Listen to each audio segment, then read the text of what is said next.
La belle vie, la belle vie, la belle vie des chats. Bonjour, alors aujourd'hui on va faire le Bernard Pivot des chats et des chiens avec un livre de Konrad Lorenz qui s'appelle tous les chiens, tous les chats. Hein. Évidemment, comme on est sur Biscotte Télé, donc en hommage aux chats, on va aller au chapitre, un des rares chapitres, même si c'est dans le titre, il y a marqué tous les chiens, tous les chats, il y a une grande majorité, c'est sur les chiens, et un seul chapitre, j'ai l'impression, chapitre 16, qui est plus spécialement, ah si, il y a le chapitre 19 qui s'appelle La femme changée en chat, mais là nous allons aller du côté du chapitre 16, Jeu de chat.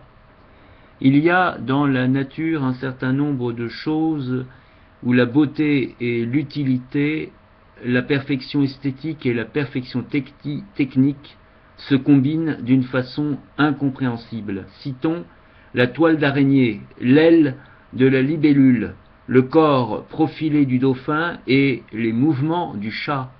Dessiné par un chorégraphe de génie, sans doute Cécile Bérébi de Noailles évidemment, composé sous la pression même de la lutte pour l'existence, le plus rigoureux des impératifs, il ne pourrait être ni plus beau, ni plus fonctionnel, n'est-ce pas, cher biscotte? Et l'animal semble avoir conscience de cette beauté car il est évident qu'il s'en délecte, qu'il les accomplit pour l'amour de leur propre perfection.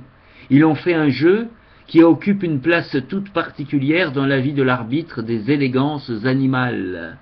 Mais définir exactement la notion de jeu, J-E-U, est une des choses les plus difficiles en psychologie animale comme en psychologie humaine.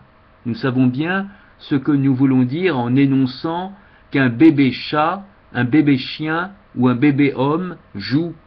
Mais donner une définition de cette activité si chargée de signification est une autre chose. Toutes les formes de jeu ont ceci en commun, qu'elles diffèrent fondamentalement de l'esprit de l'état sérieux, et cependant elles présentent une indéniable ressemblance avec des situations sérieuses. On pourrait même dire qu'elles en sont l'imitation.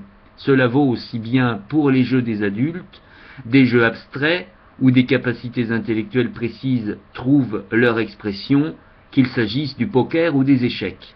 En dépit de ces ressemblances fondamentales, le concept de jeu est extrêmement vaste. Il embrasse des activités aussi différentes que le cérémonial figé d'un menuet baroque et les efforts d'un petit garçon qui joue au menuisier. Un petit lapin, comme la petite neige, qui court d'un point à l'autre par pure allégresse, sans être poursuivi par une bête de proie, une grosse cocotte, une grosse biscocotte, oui, c'est pareil.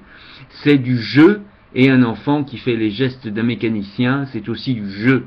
Ici, le lecteur blêmi, voyant venir une conférence sur les propriétés communes de ces activités humaines et animales, pas de panique, je vais me tenir au thème de ce chapitre tel qu'il apparaît dans le titre « Jeu de chat ». Peut-être quelques observations sur un cas précis nous aideront-elles à élucider le problème général du jeu. Un bébé chat, donc un chaton, joue avec un jouet traditionnel, une balle de laine. Invariablement, cela commence ainsi. Il touche l'objet avec sa patte, tout doucement d'abord, et d'un air interrogateur. L'avant-bras est tendu et la patte repliée vers l'intérieur. Puis il sort ses griffes et attire la balle vers lui. Ensuite, il la repousse là où elle était, ou bien il recule de quelques pas.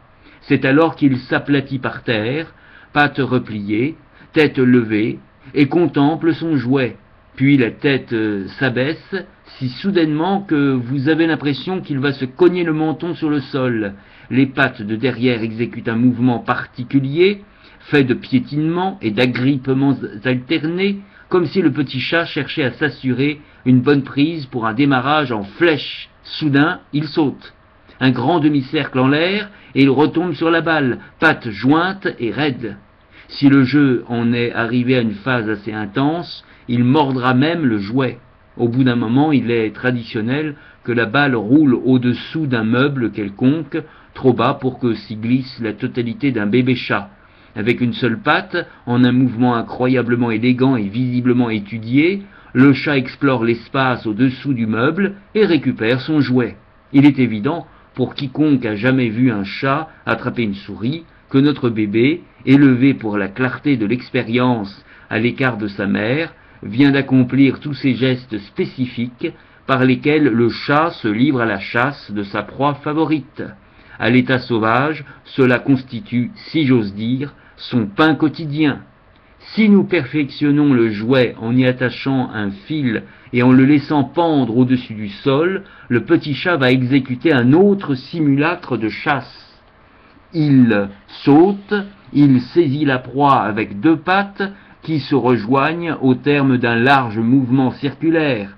Pendant la durée de cet exercice, la patte semble anormalement grande, c'est que les doigts sont écartés, les griffes sorties et les ergots pliés à angle droit. Ce mouvement de prise que les petits chats exécutent avec ravissement dans leur jeu est identique jusqu'au plus petit détail à celui des chats adultes lorsqu'ils attrapent un oiseau au moment où il quitte le sol. La signification biologique d'un autre mouvement habituel au bébé chat quand il joue est moins évidente du fait que son application pratique est rarement observée.